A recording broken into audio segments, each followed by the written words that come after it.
Bumili tayo ng iba't ibang klaseng tinapay. Special bakery daw itong pinuntahan ni Kuya Jepoy. Siyempre, iti-taste test natin. Special daw to guys. Kasi alam ni Jepoy na hindi ako mahilig dun sa mga tinapay-tinapay na may kasamang langaw na lumilipad dun sa loob. So, meron sila rito guys. Ano to? Alam mo, may ube. Parang insimada siya Ube na may... Ube yan. Parang Pangalan. Parang munggo. Ube. So, meron tayong munggo dito, guys. Ito yung nauuso ngayon. Ano tawag dito? Cheese roll. Cheese roll? Maji? Cheese roll. Cheese roll, guys. Lagi ko napapanood dyan, eh. Si Mama. Tapos, ito naman, meron siya yung... Ano tawag dito? Toasted siopaw. Ito ata yung pork, ito ata yung tuna. May siopaw. May siopaw. Toasted? May siopaw na toasted daw. Ito daw yung tuna. Tapos, ito yung pork. Ito yung ensaymada. Tapos may simada siya. Ito simada dun, hindi niya sa iba niya yung binili. Okay. Bakery mismo na. So sa bakery niya na to binili guys. Ngayon titikman natin kung anong lasa niya. Go ahead my love. Anong gusto mo? So ako gusto ko tikman tong cheese. Cheese roll. Bata ako ito lagi binibili ko. Ganon. Sa bakery. Bata ka pa din naman na. So ako kalahatiin ko lang guys. Itadakimasu munggo talaga, di ba? Itadakimasu guys, para siya insimada. Magaang siya masyado, puro hangin.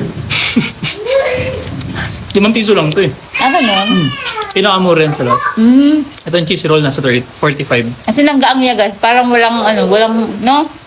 Pero may nangunguya ka, in fairness. May lasa. Siguro sa asukal. Lasang margarine. Parang ensaymada lang din. Matigas lang to. Ito kasi malambot. Matigas. Hindi na siya bagong gawa. I think kahapon pa to. Hindi yan talaga. Masarap siya guys. Ay, choco ba yan? Tapos, gusto ko tikman tong cheese roll daw. Nauuso to ngayon guys. Napapanood ko to palagi. Ayan o. Itadakimasu. Ang sarap. Ito masarap. Malambot. At the same time, tingnan mo yan. May cheese yan sa loob. Yun, kampay. Ang sarap ng beer brand din. Ano ko?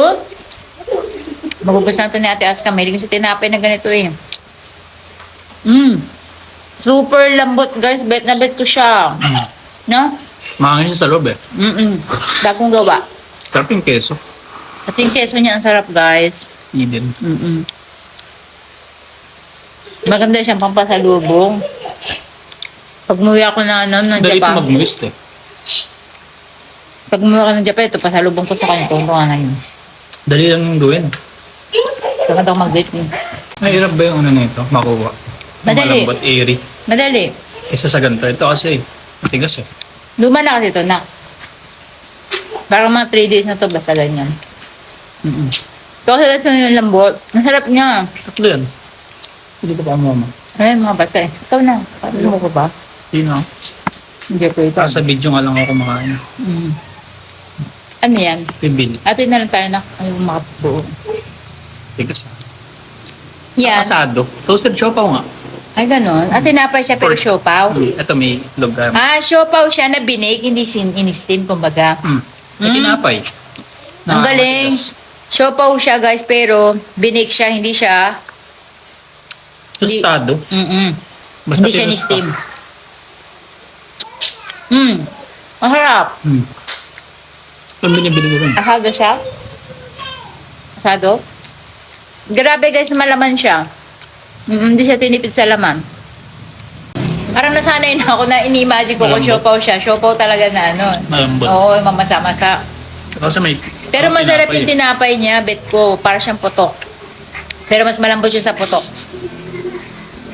Ang hit siya, malambot. Paputok pa lang. Pero masarap. Kaya lang ako mahilig sa ano talaga eh. Mahilig din naman ako sa siopaw eh. Lalo na yung crust ng pizza. Guro na imagine ko parang pagkain ng aso, yung nasa gitna. Sanay kasi siguro. Ganon. Hindi pag sinabing siopaw, pusa. Pero masarap. Masarap yung tinapay niya, promise. May lasa rin. Hindi siya blend eh. Ito, Tapos na yun eh. Ensaymada ka. kapareho lang yun. Ay hindi, tuna yung isa. Ayun Ano yung... yung kinain mo? Tuna to. Try mo na rin. Hatihan mo. kita. Siyempre, ikaw na mag-crack. Ay! Oo. Appetizing ah. Ako din nahandaan to. Ikaw din nersa mo. Ay man ang maitlog. Ayoko nga na may palaman eh. Ito siya, tuna at egg sa loob. Nasasarapan ako sa palaman niya actually kahit wala siyang tinapay, wala siyang palaman. Na tinapay niya pala nasasarapan ako. Mas masarap yung pork. Tuna to, parang baboy din. Tuna, malasang-lasa ko nga. Parang yung kanina yung tuna. Pork yun. Tuna to, yung strand. Ito. Pero, hindi tunay na lalasahan ko sa kanya, parang isda na gulunggong. Parang, saan? Tuna ng Galunggong. century. Kinalalasan ko. Ang sarap. Parang siyang tulingan, yung isda niya. Ganun yung lasa niya. Malasa. Ano pinandito? Ito pala yun. Enchimada na lang. Masarap siya guys. Bet ko yung tinapay niya. Super soft and then malinamnam. Para sa akin, cheese roll. Ako din. Masarap. 10 out of 10 cheese roll 8 out of guys. 10 ako. Ang tipid mo ah. Siyempre, hindi natin alam kung meron pang mas masarap sa mga susunod eh. Ito, 5. 5 lang sa akin to. 4, ganon. 7 sa akin to. Mura kasi siya, ma. Mura, hindi yung Hindi siya lasa. tinipid eh. Siguro, pag hindi ka sanay, ito kasi sa akin, sanay na ako Super sa... gang niya, parang alam mo pag ginrams mo siya, parang wala kang maanong grams. As in Parang parang, sa imada nga lang siya. ito at paano mabigat eh. Ito talaga wala. Parang talaga may hangin. Masarap siya siguro talaga para Sa sa kape. mga simpleng lang yung panlasa. Simple. Simpleng panlasa. Ako hindi ko siya 4 lang. Pero hindi tinipid yung palaman niya. Ayun kung ano yung nakalagay sa kanya. Kutsoko, Opo. munggo. Yung siopaw bet ko yung tinapay niya. Sa tinapay, 10 out of 10 ako. Pero yung palaman, 4, 3, ganun. Nakulangan ko sa lasa. Hindi ako milig sa Yung texture na malambot, ganun. Malabsa. parang iba eh. Basta hindi ko siya bet. Kasi meron ako nabebeta na masarap talaga, na sarap ako eh. Kahit na palaman siya eh. Siguro hindi pa kasi mainit. Dahil Siguro lang, hindi siguro masarap nga. yan, sobrang init. Pero basta for me guys, pinakamasarap to para sa akin 10 out of 10. Actually, gusto ko pa nga kumain, kaya lang. Tatlo lang yung nabili nila. Ba't ba tatlo yung nabili ni Jepoy? Wala lang, baka hindi niya magustuhan eh. Kasi yun yung nagpa-viral ngayon guys, super soft. Napapanood ko to palagi, gusto ko nga siya itry, sabi ko eh.